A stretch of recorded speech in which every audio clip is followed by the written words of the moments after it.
Então, você me perguntar se é direita, se é esquerda, tal, se eu fosse querer me encaixar em alguma coisa, seria um centro-esquerda, entendeu? Mas mudou muito a minha visão depois que eu fui 4 anos deputado, e aí fiquei dentro do sistema sabendo como funcionava, entendeu? Me desiludi completamente, tanto é que não fui à reeleição. Eu tinha uma reeleição garantida, eu não fui à reeleição, justamente porque eu não queria continuar, entendeu? Porque eu não acreditava mais naquilo lá. Não acreditava do que eu via, como que as transformações como iriam acontecer. Então, eu me desiludi com a política, tanto é que eu fiquei 20 e tantos anos fora. Mas depois que eu fui preso, 2 anos depois um ano depois, um ano e meio depois que acabou meu mandato, entendeu? Aí a minha vida se transformou. Porque eu vi a justiça sendo usada para fazer chantagem, para fazer isso, que me fez, sabe, mudar a pessoa dentro, a minha alma mudou. Porque eu sabia, sofria engasgado o tempo inteiro, não podendo falar para meus filhos, para minha mulher, para ninguém, para meus amigos, o que eu fazia e o que eu estava fazendo, que eu sabia ser totalmente imoral, ilegal, mas eu era obrigado a Teu fazer. maior sofrimento foi com a sua família? Claro, claro. Ele chantageou minha família o tempo inteiro. Ele chegou a chantagear minha mãe, que ela estava viva na época ainda, através de recado que fazia chegar para minha mãe.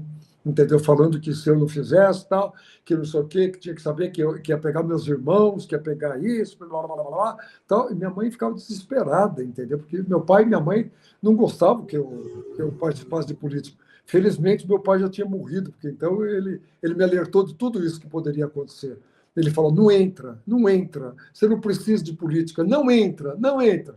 Né? Sabe, eu entrei, mas ele não chegou nem. Ele não estava vivo quando me elegi em 88, ele já tinha morrido um ano antes. Então, ele não me viu ter um cargo político, ele me viu fazer eleições, que eu não teria ganho. Também não fiz questão de ganhar, eu falava o que eu queria. O meu marqueteiro mandava falar que eu acreditava em Deus, eu falei que eu não falava que não, que eu era ateu, que eu não ia falar, e isso só já me tira da eleição, entendeu? Eu sabia disso.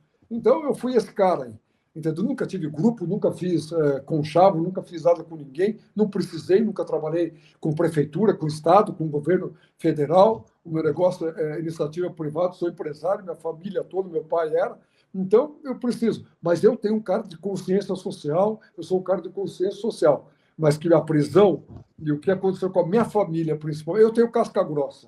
Eu apanhei a vida inteira e eu sei o que é. Eu fui genro, Marcelo, você estava aqui, eu fui genro do Ney Braga, sabe? Sim. Então, o Paulo Pimentel tinha uma bronca, você falou isso comigo, as coisas do Paulo Pimentel. O Paulo Pimentel tinha uma bronca enorme com o Ney Braga. E a primeira vez na vida que eu me vi exposto, né, eu tinha 26 anos, né, quando eu chego numa banca do jornal do Batel ali, você conhece, Marcelo? Sim, sabe? a banquinha do Batel famosa lá. Hoje é uma entrevista entre curitibanos. Vamos, gente, pingue superchats. Aí, não, veja, estou aproveitando o Marcelo aqui, porque ele conhece o que eu estou falando. Então, veja. E aí eu fui lá, uma banquinha de manhã, como ia todo domingo e tal.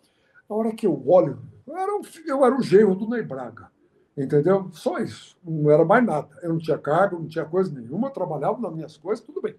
Né? Daqui a pouquinho eu olho lá o estado do Paraná. O Marcelo lembra? O jornal, eles ficavam na banca. O Pedro não lembra porque é muito novinho, ele nem nessa época que o jornal ficava dobrado na banca assim, tinha a capa que ficava dobrado para cima. A hora que eu olho para o lado, acho que era uma das primeiras foto colorida, entendeu? Eu vejo uma foto na metade do jornal, na página, na metade inteira, na primeira página, né? Tá lá, Estado do Paraná, e a foto e um texto embaixo. Genro de Ney tem a moto mais cara do mundo. Eu sentado em cima da minha moto, entendeu? De óculos escuros, cabeludo. A hora que eu me olhei, eu falei, sou eu. Falei, cara, aquilo para mim foi um negócio. Eu tive eu tive um negócio que eu não sei a sensação. Eu não entrei na banca, entendeu? Não entrei na banca, saí de lá e fui para a casa do meu sogro, entendeu? Eu falei, viu o jornal? Ele falou, que jornal? Eu falei, nem leio esse Estado do Paraná. Eu falei, não, ele me botou na capa. Como assim? A hora que eu mostrei para ele, Nossa, esse homem subia pelas paredes. Mas aí ele subia pelas paredes com o Paulo Pimentel? Não, comigo, entendeu? Com você. Por que você comprou essa moto? Ele veio para cima de mim. Você é meu genro, como que você pode comprar essa moto? Essa moto é tão cara assim e tal. Eu falei, eu trabalho, eu não vivo do governo, não vivo das suas costas. Eu posso comprar, por que eu não vou? Eu vou saber que tinha isso aí. Não, mas você não pode, porque não. Só que lá em Braga era assim, entendeu? Então foi a primeira vez que eu apanhei na vida. Eu tinha 26 anos e não fazia parte de política, entendeu? Eu tinha acabado de fazer 5 anos que eu tinha chego no Paraná, entendeu? Eu tinha chegado no Paraná, eu, meu pai primeiro, depois minha família veio, entendeu? Para mim aquilo era tudo novidade. De repente eu estou na capa de um jornal, ele tinha o SBT aqui, a televisão dele, isso e tal, e foi assim. A partir dali, entendeu? Eu fui enredado nessa coisa aí, Tarajeiro do Nebraga, depois eu era mercador de armas, aí eu era traficante, eu era isso daqui, aí, nossa, aí o Paulo Pimentel deitou e rolou, ele me botava lá que eu tinha 21 processos que eu tinha. Ele só esquecia de falar, né, que 20 eu era autor, 15 contra ele, né, e um que eu respondi que é esse do Sérgio Moro. Então, é assim, foi assim que eu entrei, eu tenho a casca grossa na minha família, não tem, entendeu? E depois dessa prisão do Sérgio Moro, a coisa mudou, meu pensamento mudou, e hoje eu caminho nessa área aí. Eu estava fora da política e só entrei com um objetivo, entendeu? Não é porque eu quero me vingar do Sérgio Moro. Não, eu só quero que apresente a verdade. A verdade vai ser uma vingança. E o povo do Paraná precisa conhecer quem é esse sujeito. Só isso, o Paraná não merece um cara desse, entendeu? Por isso que eu estou nessa campanha, Marcelo e Pedro. Será que a gente consegue ter um pouco de esperança que o Moro vai se tornar inelegível antes da eleição? Eu sei que você já falou sobre isso, mas, sabe, eu realmente penso isso assim, tipo, wishful thinking. Será que podemos pensar isso? Se o processo do Eduardo Bolsonaro, entendeu? Está lá, 8 meses, já está sendo julgado, já tem 2 votos contra ele. Ele vai ser condenado, entendeu? Já tem 2 votos contra ele, o Alexandre e a ministra Camilus. Entendeu? Votar. Por que o Moro, que está pronto para ajudar os embargos de declaração, já foi, já está tudo certo e tal? É só a ministra, entendeu? É só a ministra Camilus trazer, colocar no eletrônico lá para votar, pronto. Sabe? Acabaram com a minha candidatura. Dia seguinte, ele condenado. Aí não vai ter mais necessidade. Não. A partir dali eu vou trabalhar só do jeito que eu trabalhava, entendeu? Porque eu não vou precisar mais expor ele, que o Paraná não corre mais risco. E para mim, eu dou o meu trabalho como completo, entendeu? Eu não vou me aproveitar de uma coisa para tripudiar em cima e usar um negócio de campanha que eu prometi para minha família. Entendeu? Que eu estou entrando nisso é para trazer, é para escrutinar o Sérgio Moro, para trazer para cá. É para ele e para o paranaense saber o que é o Sérgio Moro. Só isso que eu quero. Entendeu? Quando e se as pessoas começarem a votar em você, Tony? E se a pesquisa começar a adiantar? Eu falei para eles, bom, só se lá no final chegar, eu tiver 10%, 15% e tal, eu falo que o povo me quer, entendeu? Eu vou ter que... A hora que eu falei isso, eles falaram, bom, só falta essa. Aí eu vou embora do Brasil, porque meus filhos, minha mulher, tudo, eles me largam todos, entendeu? Eu prometi para eles, não faço isso. Como eu sei que é uma eleição quase que impossível, eu sei disso, eu não tenho tempo de televisão, não tenho nada. Estou fora da política há 25 anos. E ainda contra um cara que tem 40% da pesquisa, eu sei que é uma coisa dificílima, entendeu? E por isso que eu estou nessa minha tarefa. Eu mostrando para o povo do Paraná, minha família, sabendo que eu sofri com ele, né, e meus filhos sabendo, eu passei minha vida limpo, eu estou com a minha missão cumprida, vou olhar para frente e seguir em frente. É isso. Uhum. E o Eduardo Cunha, o Tony, você ainda tem contato com ele? Ele está voltando aí, né? Ensaiando uma voltando. Volta. Eu tenho pouco contato agora com ele, tenho menos contato que eu tinha antes, entendeu? Porque o Eduardo, quando ele foi preso aqui em Curitiba, o pessoal aqui da Lava Jato queria que ele fizesse delação, né? E aí a filha dele, através de um amigo, ligou e veio me encontrar aqui em Curitiba junto com a mulher de Eduardo. Eu encontrei eles num hotel lá perto do aeroporto, que eles estavam ali, que eles iam visitar o Eduardo no outro dia às 8 horas. E eles me perguntaram o que eu achava eu falei, bom, de acordo com o que eu estou vendo aí com o Eduardo, o que acontece com todo mundo, entendeu? Ele vai ter que ver o que ele vai querer fazer. Ele vai falar a verdade, ele vai expor, ele vai fazer delação, ele vai fazer isso aqui, ele vai ter um tratamento. Se ele não fizer isso daqui, eles vão fazer isso, isso, isso, isso. Então, eu só quero que vocês levem isso para ele, que você está querendo saber, que teu pai está querendo saber, né? Então, é isso daqui. E eu avisei ele faz tempo que iria acontecer isso. Tudo bem. No outro dia, às 8 horas da manhã, eles foram visitar lá. A filha dele, essa que é deputada federal, entendeu? Ela me liga e fala, Tony, o velho é cabeça dura, entendeu? Ele falou que não vai falar nada, que vai ser solto no STJ, que está tudo certo, que vão fazer isso daqui, que vai estar liberado. Eu falei, vocês acham isso daí? Ele acha, eu sei o que ele acha. E isso não vai acontecer.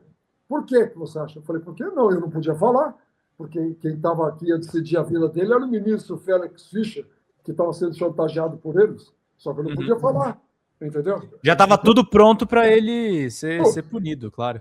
Entendeu? Então, eu sabia que eu não podia. A hora que recorreram para o STJ e caía tudo na cadeira elétrica lá do Félix Fischer, que estava sendo chantageado por ele, eu sabia que não ia dar nada. Eu peguei e falei, bom, eu tenho uma má impressão aí da coisa lá, porque eles não estão reformando nada lá, eu acho que não vai acontecer. E depois eles vão dificultar para o teu pai fazer a delação. Tudo bom. O que aconteceu? Tudo que você falou. Tudo. Aí me ligaram. Então, não sei o que lá, tá. Aí eu falava no Ministério Público, não, é porque agora não interessa, porque agora isso aqui, então ele tem que entregar isso aqui, ele tem que falar isso aqui, tem que entregar o Lula, tem que entregar a Dilma isso aqui, tem que falar com os operadores, tem que fazer isso daqui, tem que fazer aquilo, tal. Entendeu? Eu falava para eles, eles querem isso agora, entendeu? Como ele não queria, e isso aí ele foi correto, eu tenho que falar isso, entendeu? Ele não se dobrou como se dobraram. Isso porque ele odiava a Dilma, né? Isso, mas tu posso te garantir, ele ficou 3 anos e pouco preso aqui, porque ele não falou o que não sabia da Dilma e do Lula, ele não falou negócio de operadores, ele não falou nada.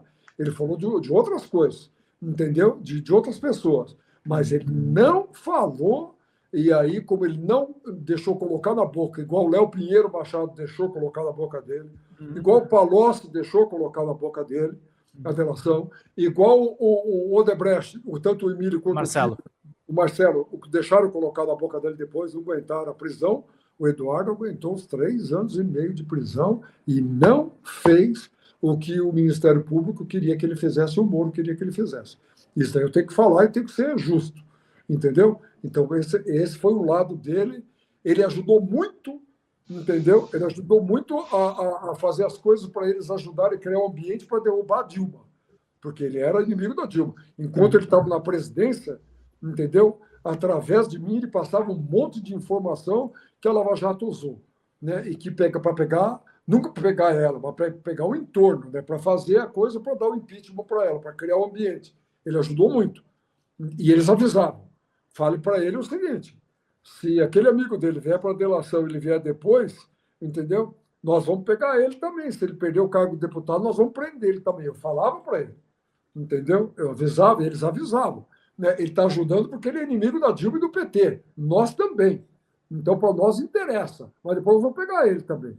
E ele fez, ele ajudou, tudo bem. Mas na hora do vamos ver, quando eles exigiram que ele fizesse a coisa com o Lula e com a Dilma, ele não topou. E aí ele passou o tempo inteiro na cadeia, até que veio a spoofing aí, essas coisas e tal, e liberou ele.